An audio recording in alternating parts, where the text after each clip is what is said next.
Sorry, your view is that the attempt to extradite Julian Assange, therefore, is in effect punishing a journalist for doing his job. Is that the point you're making here?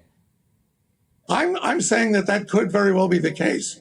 I don't know exactly what they're trying to get him for, but it would appear that they're trying to get him for doing what a journalist is supposed to do, which is be a watchdog.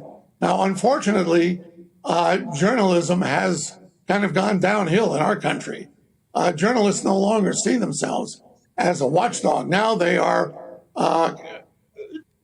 they've become the slave to ideology. So a journalist doesn't feel that he has to tell the truth. He feels that he has to be true to his ideology, which makes it tougher for us to support journalists. But I believe in the old style Edward R. Murrow journalism, where the journalist is protected from the assault by government. And I think in this case, we have a serious threat to journalism. The other side of it is we have our current president is now using the Justice Department and the FBI to attack people who disagree with him, to attack his political opponents. And I think that is a factor in this.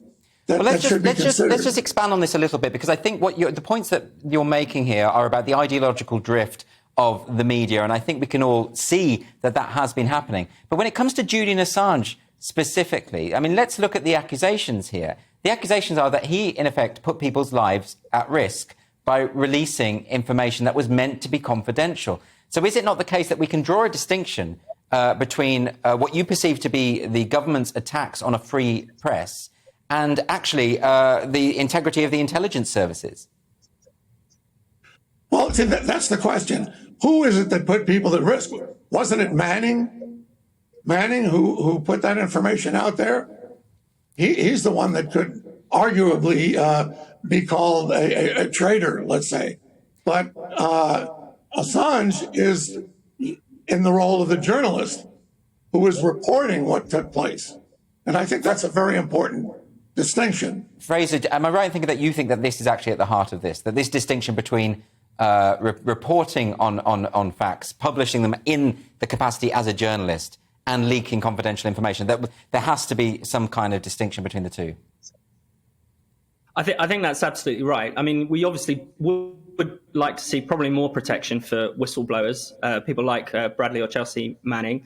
It's interesting that the Obama administration essentially set a record for going after whistleblowers using this same Espionage Act that's being used against Assange. I think they prosecuted 3 times as many whistleblowers under the Espionage Act than every kind of administration combined. So, there is a danger there, but it's almost a separate danger. What the Assange case is really about is about free speech, and it's about, do we treat people who publish information as if they are hackers, as if they are leakers? And it is confusing, I understand, in the case of Assange, because the company is called WikiLeaks, and he's not a conventional journalist. He has this kind of quite radical commitment to transparency, and people are free to disagree with that as they see fit. So I think that has confused the issue slightly. But really, what as I said before, the danger is that Assange is essentially being prosecuted for publishing information that is true, that is embarrassing to the US government, embarrassing to both of the major US parties, the Republicans and the Democrats equally, embarrassing to the US security state and the military in particular.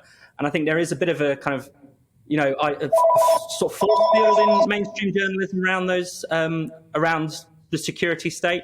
And journalists need to be maybe a bit braver in challenging those kind of powerful institutions. Generally. So I think that is another kind of problem in terms of where journalism is going. And maybe that's why a lot of journalists don't feel the need to speak out against this.